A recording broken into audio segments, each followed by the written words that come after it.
So Alicia and I are boyfriend and girlfriend. We actually met at Camp Frenda, which is a very infamous place for many Adventist couples to meet. I had met Alicia actually a few times before, 2 summers in a row, and I thought she was cute. I thought she was a lovely young lady, and I definitely wanted to get to know her. The first few times I tried approaching her, she was a bit skittish. She didn't really want to have much of a conversation or much to do with me. That's probably because I'm a bit intimidating at times too. But she came up during the first week of January for Lights Retreat at College Park. And I just really was impressed with her. I really thought that, she was a special young lady. And after talking to her a few times, I prayed that weekend about the opportunity to get to meet this woman. And God really had put it on my heart a few times during that weekend to make conversation with her. Well, wouldn't you know, later on in the evening, I'm talking to Pastor Andrew, and she comes over with Madison, and she sits down and starts joining our conversation. So that was the first affirmation for me that this was going to be a special connection. In January, as he mentioned, the young adults went up to Camp Frenda for the refuge retreat there.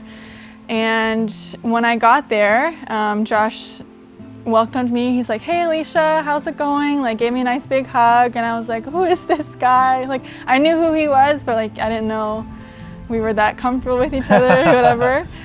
He was very friendly when he welcomed me to camp for that weekend, and then as the weekend went on, kind of how he was saying, his name was just sort of like in my mind. And so I prayed about it, and I asked God, like, God, if you want this to happen, you want, us to interact a bit more, like give me an opportunity where I can approach him and we can, have a conversation. And so I think that was Saturday that I had prayed that, and then the Sunday morning, there wasn't really an opportunity happening. So I was like, okay, God, he probably didn't want me to start talking to Joshua, that's fine. And then probably half an hour before I was leaving camp, I saw him at the camp's office, and I was like, well, I guess this is my chance, my opportunity. So I went and I started talking with him, and then he got my number, and then we were talking ever since. So I actually was talking to Alicia when we first started dating about some of the things that God had impressed upon my heart. Really had felt convicted, considering the times that we're living in, to be able to go out more and spread messages of love, of hope, and of peace. I wanted to have the opportunity to go and reach out to people that may necessarily not have had the experience or have heard about the truth of the gospel. I was talking with Alicia about living on the road and having ministry on the road, and it's something also that she felt she was impressed to do as well. I had been interested in van life the summer before we actually even started talking. I didn't really know what I really wanted to do with my life or my career, and I had discovered this on the internet, people living in vans and buses full time, and I thought it was a great idea. And I have always wanted my life to revolve somehow around ministry. Like I just wanted that. I just wanted that like purpose to be fulfilled. And so I just, in my head, I was like, well, it'd be great if I could travel and then I could have some ministry on the road. The only thing I didn't really want to do was travel alone. And my mom was also concerned about traveling alone as well, being a woman. The idea of being able to move wherever you wanted to go whenever was something that was really appealing to me. So yeah, I've been impressed to get some kind of vehicle to be able to do ministry and reach out to people that were hurting. And so, I looked at a few options. I thought about pulling a trailer behind a truck or buying a big motorhome. But the more and more I looked at it, the more I'm like, I can't do this alone either. This is a lot of work. And so as soon as we started having conversations about the future, we both realized that this was what God had wanted us to do from the very beginning. So that was a huge blessing. So I saw this out on Kijiji for this bus, and I was immediately blown away because majority of the work had already been done on the bus and the price was right. And before I even talked to the owner of the bus, God really inspired me with a number to ask for the price for the bus. And I wasn't too sure, so I didn't tell anybody about this number that I had felt impressed with. But I knew that it was from God. So we went and saw this bus in person, and I had faced many obstacles trying to schedule an appointment and to try and see it in person. But as soon as I met the couple and as soon as we were able to go and see it, it was a huge blessing right away. Immediately, they were super friendly. They were willing to take a great controversy from me, and we were able to share with them our plans for this bus. So I talked to the man. Alicia was with me, and she checked out the bus. She liked it a lot as well. And I said, I'm going to call you later this week, and I'm going to pray about this, and then I'll let you know if this is God's will or if this is, meant to be. We can talk about a price. So later on in the week, I called him and I said, I know this is going to be really strange for you, but I have a number that I have in my head that I feel is the number that I should ask for this bus. But I'm not going to tell you what the cost is or what this number is. I want you to tell me, if I'm meant to get this bus, what that number is. So immediately he was really confused and he was like, I need to go talk to my wife about this, and can I call you back? And I said, hey brother, no problem. Take as much time as you need to, expecting that he was probably going to wait a week or so to call me back.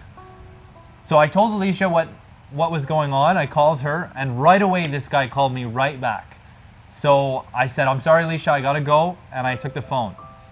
So he called me and he had talked to his wife, and they had decided that they could let it go for the exact number that I had in my head.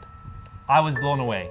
I was immediately freaking out, and I told the brother, I don't know if you believe in God or not, but that is the exact number that I've had before I even met you when I first saw this ad on Kijiji. So since COVID started, there was a group of us that actually met and did some Bible studies together on Sabbath afternoons. And then coupling with that, we would go to downtown Oshawa and we would make some sandwiches and bring some snacks and water and hand them out to homeless people. And we would also bring some tracts with us and offer prayer with them.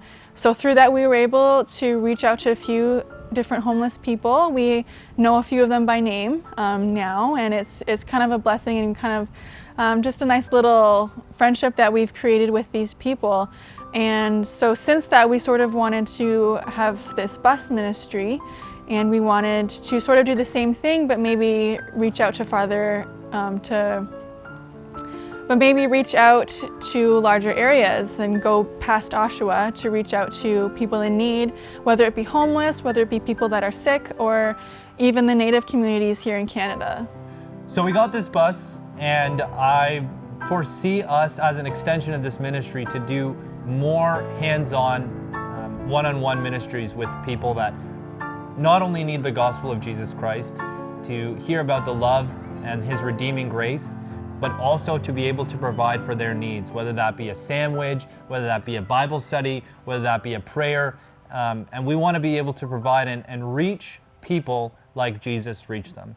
And so we have the idea of doing medical missionary courses to be able to equip ourselves with the basic tasks and needs of the communities that we may or may not be going to, and also being able to just showcase the love of Jesus through our ministry. So to make this a sustainable lifestyle living on the road, we're looking into a few different options. Some of them are to do Adventist branded merch that we could sell. Another is to do work remotely, or something else that we could sell, maybe making some artwork or something that we could sell, taking some photos and stuff like that we could sell and promote healthy living and Adventist lifestyle and health message and stuff like that. I think mobility in these days is super important. With COVID-19, everything has changed for everyone. And with the uncertainty of the future of the world, it's a smart idea to be able to be flexible with your location. And so with a bus and this lifestyle, we are able to go to places and do things that most people wouldn't be able to do. There are places that need to be reached that only could be reached by car or by transportation. And by having this bus, we have the ability to not rush ministry, but really meet the needs of those people one-on-one and develop a relationship with them. Sometimes when you're passing and you're stopping by and you give someone a great controversy or a track, it's a quick interaction. You don't get to follow up with them. But when we stop at location by location, we're able to establish an influence and allow people to know who we are and what our mission and vision is. As you know, Alicia and I aren't married, and this ministry is something that is near and dear to our heart, but we also have to do things properly in God's time. And so I am planning on proposing to Alicia in a matter of a few short weeks. I plan on doing it upright and making sure that she knows that she's special, but at the same time, I want to make sure that I'm glorifying God. So in 2 weeks, I'll be proposing on October 4th at Camp Frenda, and I will ask Alicia to be my wife. So pray for me, guys. I'm very nervous, but at the same time, I know that God is leading this relationship and He wants us to be together so that we can serve together effectively. There's no way that we could do this without being married. It's an important step in our walk, not only with each other, but with Christ. And we pray that God would continue to lead and guide this relationship so that we may be blessed and bless others by the testimonies God has given us to each other. One thing that I've learned from just doing our homeless ministries every Sabbath for a few months, it doesn't have to be super big to be outreach. You can just do an afternoon here or there sort of thing, reaching out to different people. It could even be your neighbors that you could reach out to. So I think a lot of times we start to think of outreach and then we think it's this giant task that has to get done, but it can be just small little things that you can do in an afternoon that can really make an impact on other people. And I think it's something that we need to be doing more of, especially as Adventists, and we have that, the three angels message that's kind of our thing, right? So if we're not going out and at least being kind to our neighbors and to the people around us, how are we going to be able to send that message? How are we going to be able to share that message with them eventually if we don't even have that base relationship with them? So I think it's very important for us, especially with the times that we're living in, to be able to make those relationships with people around us and maybe people that we don't necessarily think that we would normally speak to. And I think it's very important for us to not make it too big of a task to get done. If we have God with us, if you're praying about it, He'll definitely lead you, and He will guide you and make it possible. Yeah, and I just like to build on that. Be intentional with ministry. Remember who we serve. This is not your best friend that you know down the street. This is the living God of the universe that we serve. He's so willing to pour out blessings on His children and to help them share those blessings with other people. And oftentimes we ask God for things, He blesses us, and then we don't share those experiences with other people. So I think as Adventists, it's really time for us to start being intentional with our ministry, start sharing the love of Christ.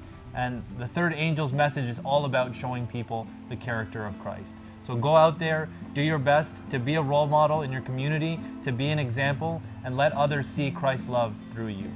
God bless.